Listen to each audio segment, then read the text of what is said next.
So welcome everybody. So I'd like today to introduce, it's Jack. Right, so I'd like to introduce today Dr. Lynda Yorke, who is a critical physical geographer who works at the intersection of hazards and community engagement. Lynda has a broad portfolio of research interests, including river response to environmental change, flooding and landslides and hazard mitigation, and community engagement with climate change and cultural heritage.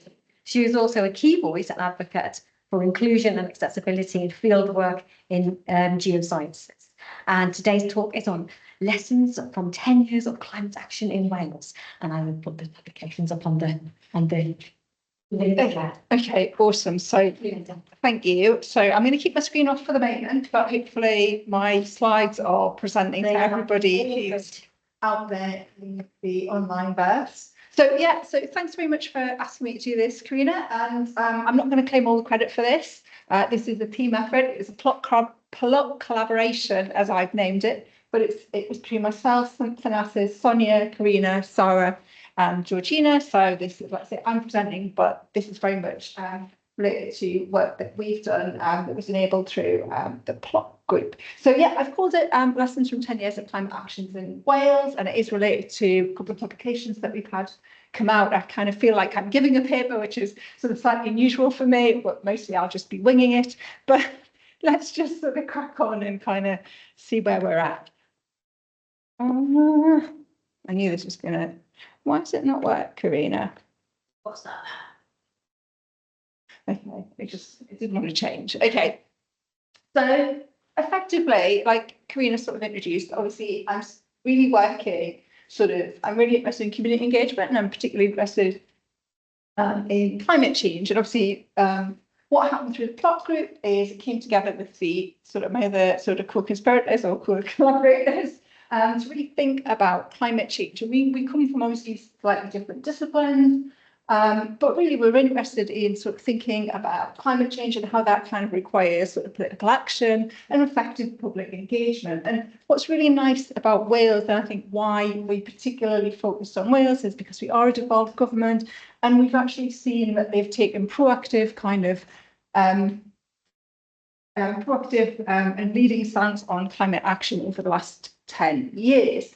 But actually, because it is this nice time frame of 10 years since, and I'll talk about legislation why it's 10 years since, it really gave us that chance to explore it. And really our objective for coming together, and that's really how we did this. We came together, we reflected together, we talked about our different positions, we kind of reviewed what had been going on, and that ultimately led to the publication that came out, and I'll mention that again at the end. But really, we wanted to explore the successes and challenges of the climate initiatives that the Welsh Government had introduced, and really to determine whether that approach that the Welsh Government has taken would offer a blueprint to kind of be broader adoption outside of Wales and beyond. That was kind of like our remit. And like I say, we did it in a way that was kind of coming and reflecting together, and then kind of ultimately producing this publication.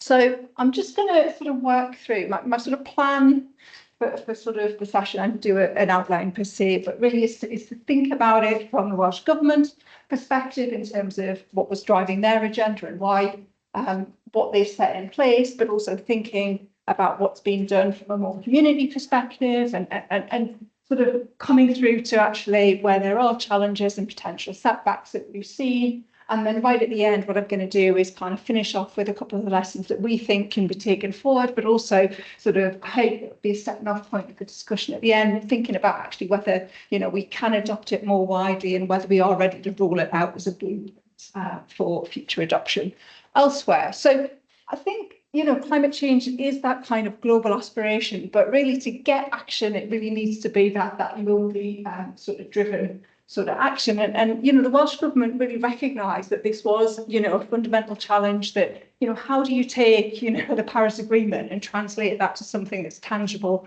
on the ground? And I love this saying, I know a lot of people use it, but that everyday actions. And I think that's what they were really thinking about. What can be done that people can adopt, that you can actually enact change in a way that isn't just this big, grand, scary. And climate change, there is that kind of idea that it's quite scary, it's quite daunting, but actually Welsh Government were much more about, look, what can we do on the ground and then how do we do it? I think they were really instrumental in having this kind of long-term and future-orientated commitment. It wasn't just, governments tend to work in, 5-year cycles. And I think what the Welsh government certainly had their ambition was actually to look much more beyond that, to look much further into the future. It wasn't 5 years, it was 25 years, it was 50 years.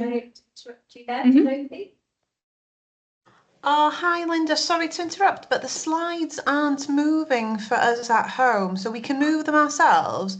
And I'm assuming you're on slide 3, but I can't see the slides moving. So I'm just wondering for the recording, and Georgina's kindly given some advice that it probably won't be syncing for the recording. So I don't know if you can try and do something on your screen to make it move along as you're talking, because it's just stuck on the first slide for us at home. Yeah. I should have noticed that, but I was looking at the screen myself. Yeah, I just think it was funny, didn't I? So I didn't think, because it's on sharing. I'm so sorry for interrupting, but it's a shame to not have this as a good recording afterwards. So, Sophie, can you see slide 1 now? I'm still on lessons from 10 years of climate action in Wales. And has it changed? Has it gone to introduction and background? No. No. Oh, why would it not work? I'll tell you what, I'll stop sharing and share again. This is classic. I've probably, do you know what? Actually, I've just thought, hang on, just thought what it is. This is because, not, I know what I need to do. I've just realised that, does that show the whole, how do I get it not to show the whole thing? I've just realised.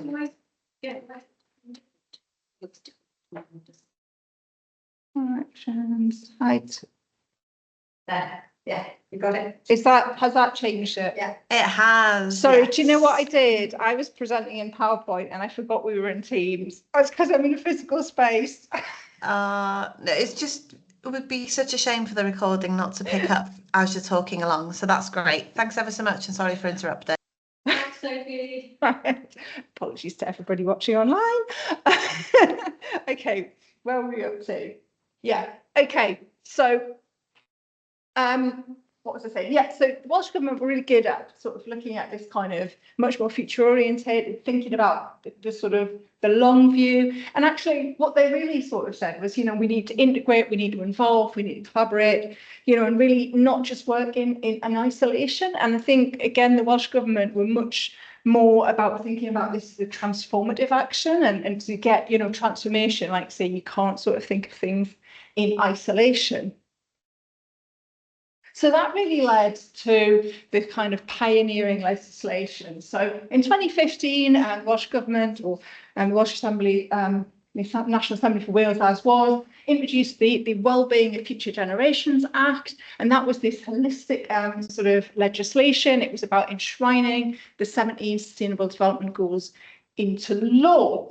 But what they were sort of doing with that was actually recognising that, by creating this act, actually, they would legally mandate public bodies to work together, to think long term and to consider future generations. And I think it was really clever in a way to reframe this as, it's a problem for now, but also it's a problem for the future. And I think it captured a little bit of the imagination. And of course, what they also did was to bring it home to a Welsh focus. So they also encouraged the development of sustainable goals, or the translation of sustainable goals into the 7 sort of well-being goals for Wales. And again, I hope the fuller scheme works. This is the one that we used in the publication. But, it is very much centred on thinking about sort of sustainability, climate action, all of the things that kind of sit around that.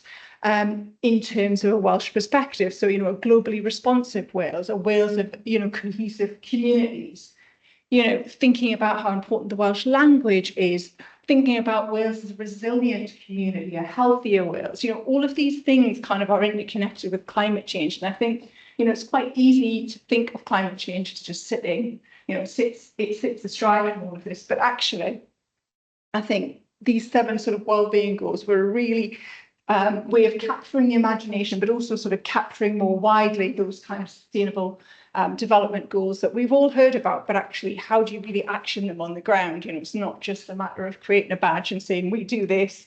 I think they were really trying to build a commitment. And then what they were really good at doing, and don't worry, I have thought critically about it. This is all the positive stuff in the get-go. We will get to some critical thought. But, you know, they really furthered their commitments. I think when they sort of recognised the climate emergency in 2019, they were the sort of first sort of government to do this. It was really important because, again, if you think about climate change, you can almost think about it as almost imperceptible, or, you know, how quickly does change occur? But as soon as you use the word emergency, it gives it that kind of urgency. And I think if you declare that we've got these sort of emerging issues and that they need to be tackled at a local and national scale, it kind of gave that kind of impetus for people to get on board. It wasn't, you know, personally, I don't feel it was a stunt. I think it was a very good way to kind of capture that imagination. But also, again, it reinforced that idea that we're not standing alone. We've got to integrate everything. It's got to be everything from education community to sort of economy and well-being in the environment. It's that interconnectedness. And again, you know, that sort of recognition of sort of reinforcing. They didn't just create the well-being goals. They've kind of kept on moving forwards. And then, just to add some more, they have been very busy, and this is, you know, why we're having this sort of nice reflection of what they've been doing. Obviously, they've followed up with a number of key actions. Net zero, obviously, is the obvious one. It's tied up in the, you know, the sort of Paris Agreement as was, and, you know, Wales, of course, it wants to act to reduce its sort of emissions to net zero by 2050. But also, you know, that's like that grand ambition. What they also did was say, look, actually, what are we doing on the ground? Again, comes back to that idea of those everyday actions, those things that people can get on board with. So, you know, policies such as, you know, the Wales Beyond Recycling, the Environment Protection Act. If you think back to, you know, Wales was the first country to introduce a charge for plastic bags, so it wasn't that kind of throwaway sort of culture. And, you know, again, we'll talk about some of the sort of pushback maybe on other things, but, you know, it was something that was tangible and that people could feel that they were making a contribution. And again, I think when you're trying to do things like this, it's got to be so that people can feel that they are actually making contributions, taking actions. And then really, if we're thinking about future focus, right, the idea of the wellbeing goals, the Future Generations Commission, it kind of only seems natural that actually they switch their focus to thinking about the curriculum for Wales. And, you know, again, I know there are, you know, it hasn't necessarily been a smooth transition. We're still in the very early days, but actually, again, that idea that they could embed sustainability within the teaching of our younger generations. And if you think about, you know, children talking to their parents or their grandparents, you know, and if we're talking about sustainability, if we're thinking about these sort of climate actions as part of everyday living, you know, it's a great way to kind of push upwards. I can't think what the right word is, like feed forwards, maybe that's a better way, but, you know, actually capturing the hearts of children coming through schools is sometimes a way to get the message across that might necessarily be lost if you think about some of the other approaches that have been tried. So again, they have really been good in kind of following up, you know, what they're doing. They've set their ideas in motion, and actually they're sort of following them up. It wasn't just one great plan and we've done it. They've actually thought, well, how do we keep progressing? And I think that's important to sort of recognise. Something that they have been doing, and I quite sort of like this, I've tried to pull in some local examples, but, you know, actually that idea of thinking sustainably, because if we think about net zero, then we're thinking about sort of sustainability. And again, you know, if we're thinking about communities and the environment, and I think there's been a lot more moves towards this quite recently, then we have really been thinking about sort of sustainability from a few different angles. So I thought it was quite interesting. I know geographers stick some stats in, but, you know, if 80% of the sort of Wales is rural and a third of the population live rurally, there's often a thing, you know, if you live rurally, you need a car. You know, you need a car to commute because your place of work is somewhere else. So, you know, there's been a lot of moves towards thinking about, well, you know, how can we create sustainable transport that works if you're in a rural location, like the flexibus that, you know, if you live in Gwynedd or Conwy, we definitely see that quite a lot. trying to build sort of active travel routes. There's one sort of in the process, I keep seeing it sort of develop through Bangor through to sort of Llandudno as another sort of approach, again, trying to give people sort of alternatives, or even community working hubs. Most people can have the opportunity to work remotely, can work from home part of the week. But actually, if you create a hub where you don't have to maybe, commute into another part of Wales, or you have to commute over to England, if you can sort of hub space it, again, it's that idea that they're thinking sort of slightly differently about that. But also what they've been doing, which was sort of quite fascinating, is actually thinking about sort of the policy planning and the building better places, because we often hear, oh, we need to build more houses, we need more places. And how often have we seen, a housing estate that's built in the middle of nowhere, has no community sort of resources, and you have to drive to get there. And actually, what the Welsh Government are kind of saying is actually, well, if you're going to have a new housing development, you've got to anchor it in better provision for your community. So again, thinking beyond just let's build houses, actually going, well, how does that work in reality? If you build a housing estate in the middle of the Conwy Valley, how are people going to commute to work if we want to get people out of cars? Well, we need an active travel route, or we need to have a better bus service. So it is that sort of joined up thinking, and actually there are examples where policy framework has been used to prevent sort of extension, this is in South Wales, but prevent the extension of kind of motorways and things like that, to think, well, actually, that's not just the solution. So again, we will come back to some of these more sort of contentious sort of issues later on. So something that I sort of I'm really interested in, I know Karina's particularly interested in, I think it's probably, we have the places of climate change, the power of place and participation. It sounds just exactly what it says on the tin, but actually place-based solutions have really been coming to the fore more recently. And again, I think if we think about climate change and climate action or inaction, if it seems big and scary and it's happening, if you're thinking about, glaciers melting in the Alps, or, loss of Arctic sea ice, it doesn't feel relatable. Whereas actually, if we can tackle it at a at a national scale, if it's relatable to the loss of, the Schian Peninsula, or, the coastline in Anglesey, obviously it's very North Walian, but that idea that it's much more relatable to us, you can enshrine, your sort of approaches in that kind of local sort of place, and I think it means something more to people. And again, I'm going to talk a little bit about that in the next couple of slides. Obviously, I think one of the sort of real sort of successes is this idea that, this participation has kind of been a team Wales. And I think, again, it's not just about talking about communities in terms of your local environment, but actually that community in terms of, the Welsh community, your government community, all working together to kind of, build these partnerships to address these ways that are interconnected. Because like I say, there's no point in building a housing estate if you then can't get to work, or, why, a lot of, in fact, there's a new estate being built in the Conwy Valley at the moment that are all getting, solar panels on it. It's that sort of joined up kind of thinking. But also having sort of community champions. This is something that came through, and I'm going to pronounce this wrong because I always trip over it, but Bangor. I hope that's, I'm getting nods, okay. I always trip over. This is actually a good example of something that's happening in a local place, but it's connected to what National Park sort of agenda was for sort of climate mission, and they create sort of a partnership that's that community race to zero, but it's about focusing on local issues. It's trying to do something that is part of a bigger problem, but in a local sort of environment. And I think it's important that you do have kind of community champions in whatever form that might take. The other thing that's been sort of, I suppose, a bit more sort of Welsh Government driven is the establishment of sort of public service boards.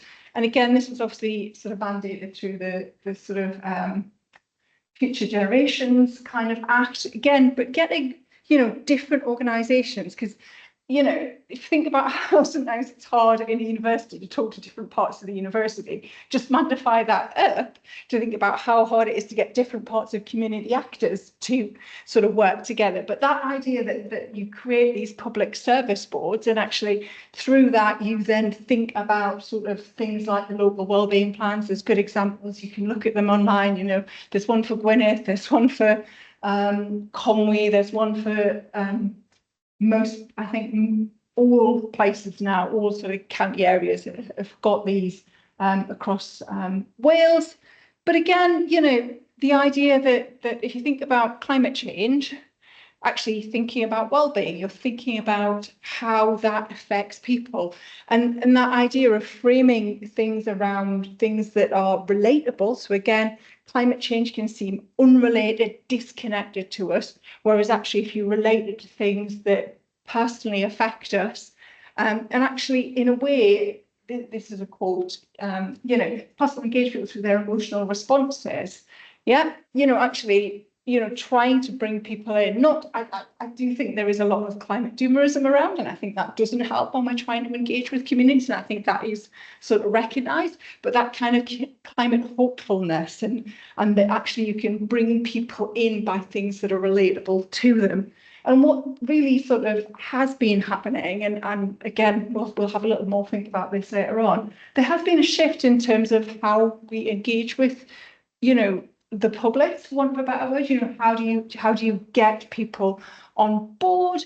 You know, it's got to be communication that works for everybody. If you're trying to bring everybody in, you know, the idea of, you know, nudge techniques, I know that's been used quite a little with sort of the pandemic, but actually, can you enact behavioural change? And actually, can we work with sort of influencers and sort of the media? But actually, if you think about communicating to different types of audiences, what works for someone like me, I might listen to Radio 4, but if you're 21, you're looking on TikTok, you want to hear what they have to say. So again, there's been this thought process about how we communicate with people.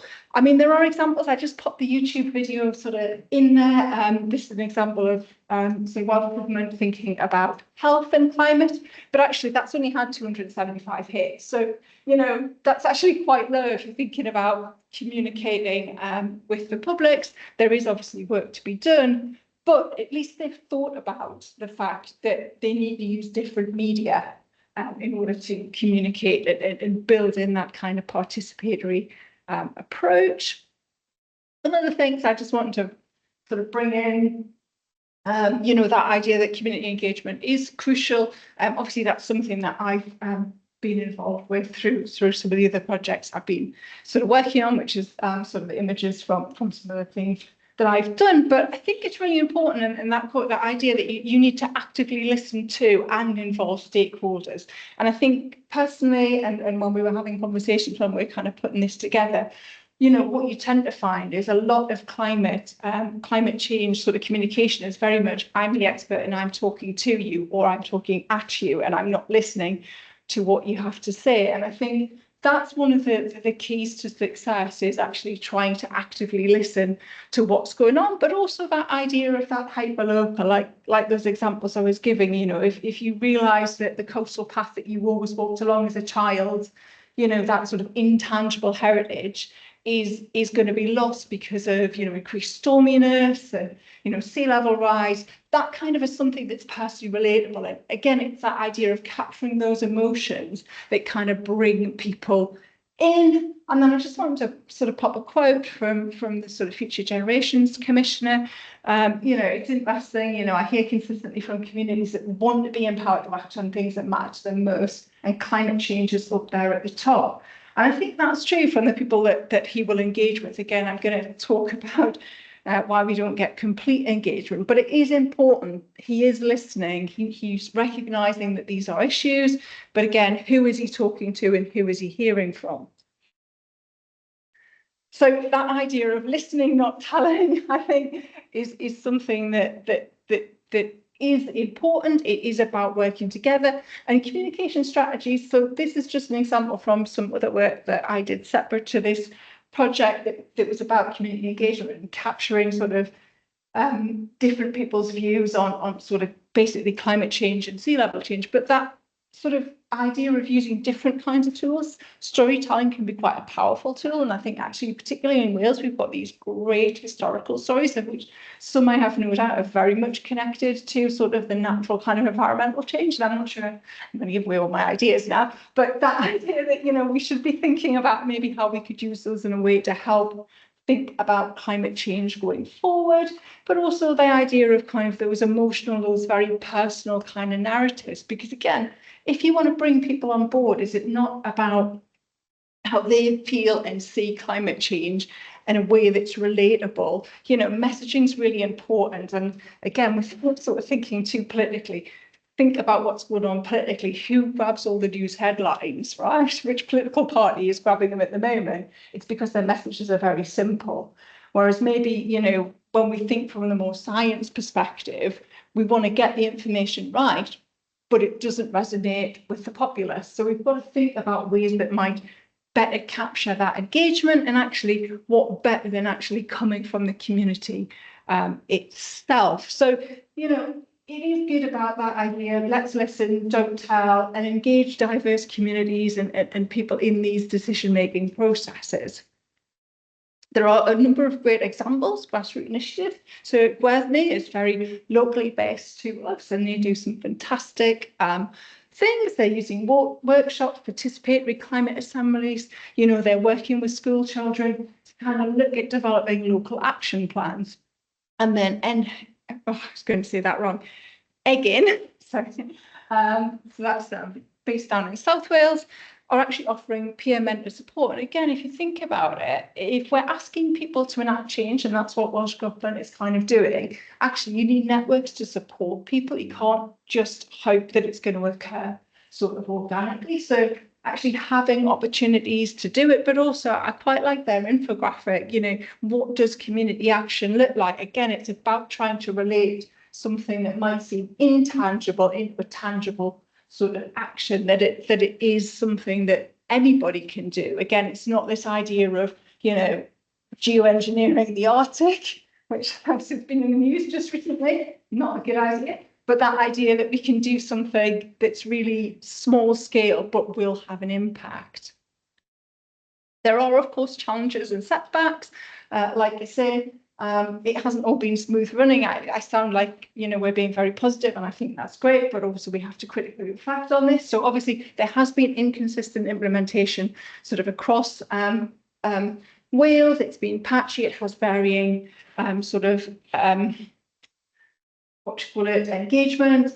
There are obviously engagement gaps. You know, the idea, you know, it's often used the hard to reach kind of community, and actually people are not hard to reach. It's actually how we choose to engage with them, how the Welsh Government sort of choose to engage with them. And like I say, when I was saying about the Future Generations Commissioner, you know, who he's listening to and what he's hearing is probably coming from a particular group of people that are motivated to talk. Actually, how do we reach those underrepresented groups? And actually, we shouldn't see it as hard to reach. We just need to think about the strategy in terms of that. And of course, we do need to sort of accelerate. And it has been recognised that, you know, insufficient progress has been made against the agenda that the Welsh Government set out. They were very keen on what they want to do, but there's been a lot of reflections, and some of these sort of local authorities, public service boards are sort of falling short of what they had hoped it would be. So to get to the sort of nub of some of the things, you know, I kind of titled this as poor messaging or real concern, because obviously we can talk about all the positives, but particularly in the last few years, I think there's been some quite big public opposition. And I think the two things that have really captured the public opposition is the Restricted Roads Act, you know, 20-mile-an-hour sort of road. And again, you know, there are really strong reasons for why the Welsh Government want to do this. You know, it's about safer communities, it's saving lives, it's encouraging the alternative opposition. You know, if you think about health benefits, all of those kind of things. But literally, it was like, we hate that. I mean, that's just, you know, a sort of photograph that kind of says, you know, we say no, 20 must go. You know, and it still rumbles on. There's still a lot of pushback around that. So perhaps potentially the messaging hasn't been right, you know, or it seemed, you know, I mean, a lot of it was, I think, to do with inconsistency of how it's been deployed, even between Conwy and Gwynedd Council.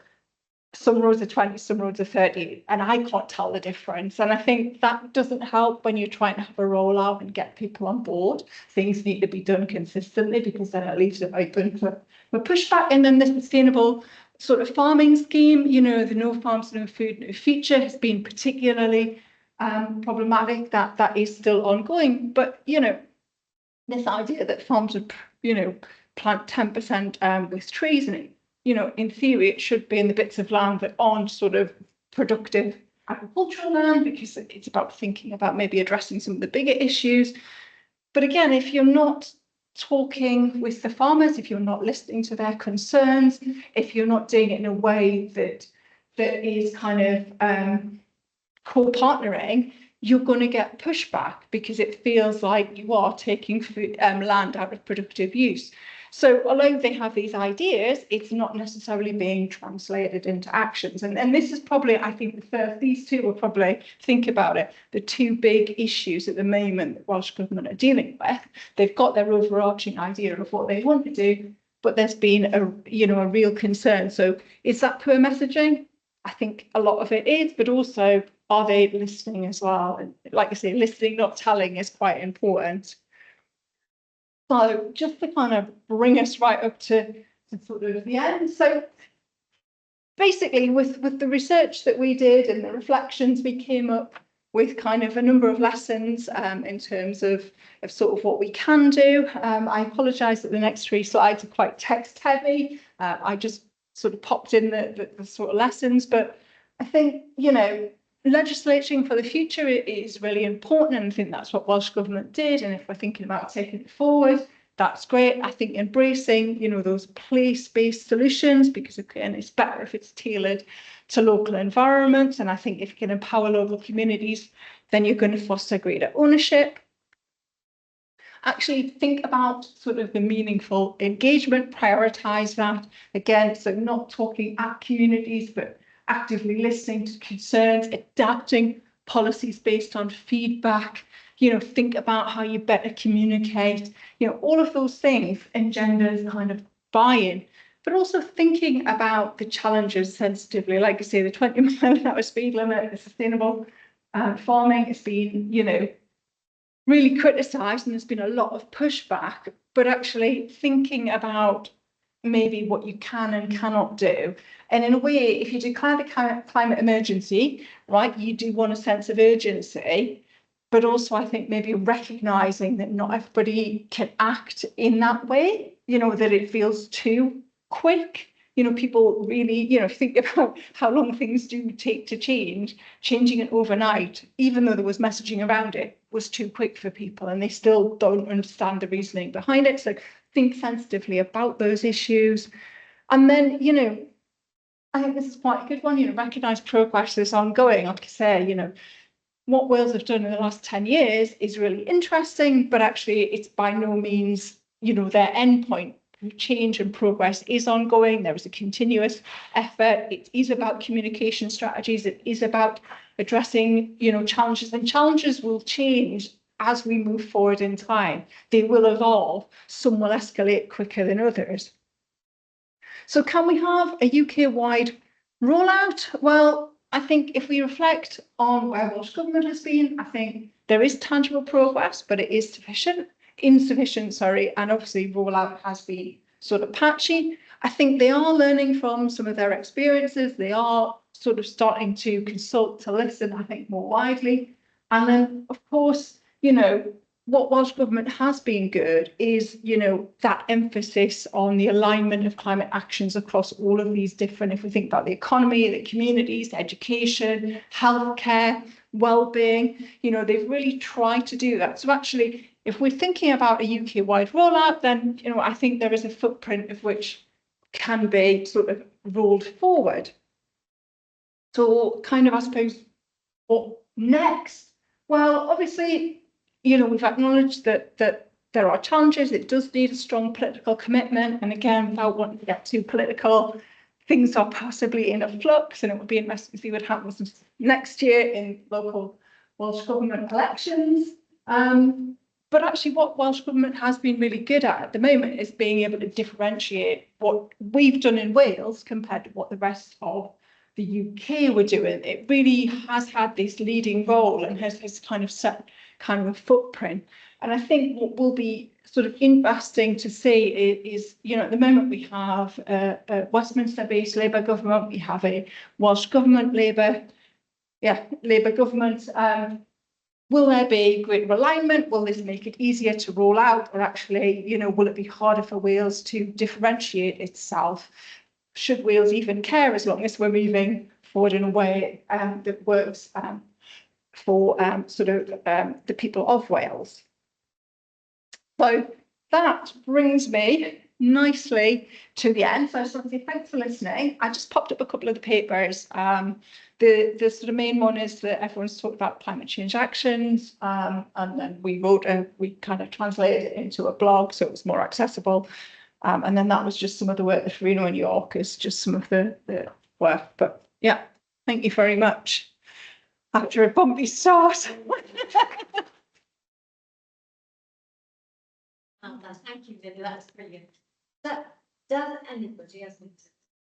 Gonna do that. Right. Gary. Gary's got you. You've got your hand up, Gary. I don't actually. Yeah, you did. So I saw it. You'll have pressed the wrong button. I was trying to press the clapping button, but it didn't work. But very good, Lynda. Thank you. You're just a voice from the. Now I have to think of something to ask now. Oh, I could say anything. Right, does anybody have any questions? Martina.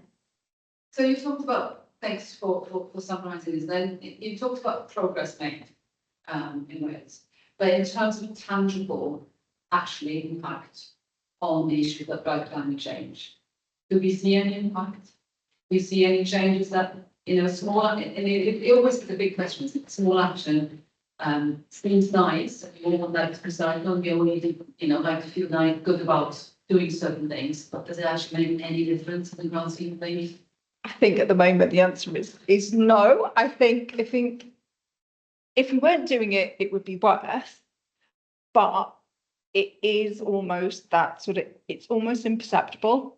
I think, because in a way we can't tackle everything till everybody tackles everything, if that makes sense. Because, you know, if you're working in isolation, you know, bigger things, you know, we've got to have those global agreements. But actually in Wales on the ground, the things that we are trying to do will have benefit for local communities. If you have, you know, if you have people who aren't, you know, using cars as much, if we're not polluting the air as much, if we're having better recycling, and Wales is particularly good. In fact, I think Conwy is the best county for recycling at the moment, that you get these kind of local improvements, which is obviously, I think that's more than climate change, because I think people do care about the communities that they live in. But again, like I say, I'm not sure in the big sense, but then again, their ambition is much more about 25 years time, 50 years time, 100 years time. They are thinking for that big picture. So really in 10 years, I think they've learned probably more about what they need to do, rather than, I think, getting big changes through. I still think it's a drip at the moment. Yeah, no, I just, you know, it is really tricky. It's been to China, and obviously authoritarian regime, very different means of getting your population to do what we want, but they have transformed Beijing within what, 10 years, from a place where you can breathe to somewhere where you now, you know, electric cars have their issues. That's not the point. But so I do wonder sometimes whether governments need to be brave and think about, you know, kind of taxation in a different way, taxing big SUVs. Yeah. You know, these things don't need to be on our roads, whatever. You can think about, you know, so is there a way where you combine the drip of getting people on board, and they may change for themselves and it's community led, but also actually take some positions on, you know, these cars don't need to be on our roads. And if you want one, you pay more taxes, and then we invest that in in climate change action.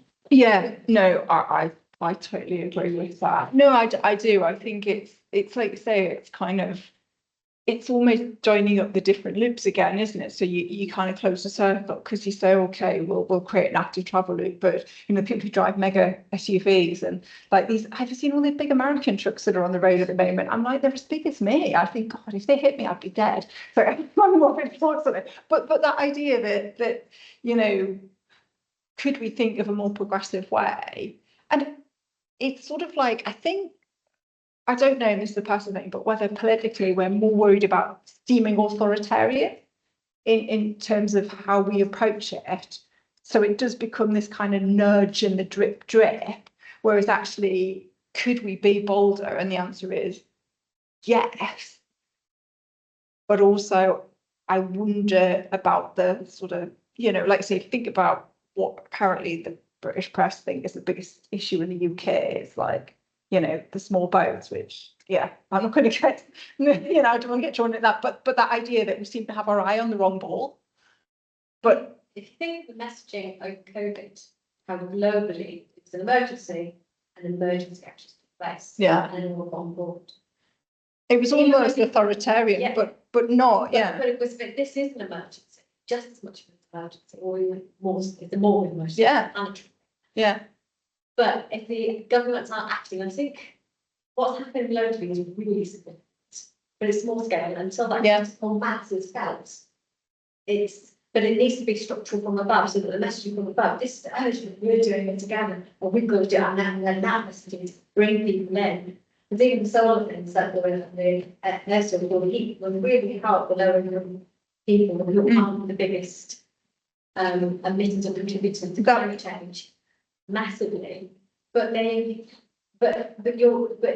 that messaging isn't like you're doing it for the good of the planet and it's also benefit you. It's just it's available.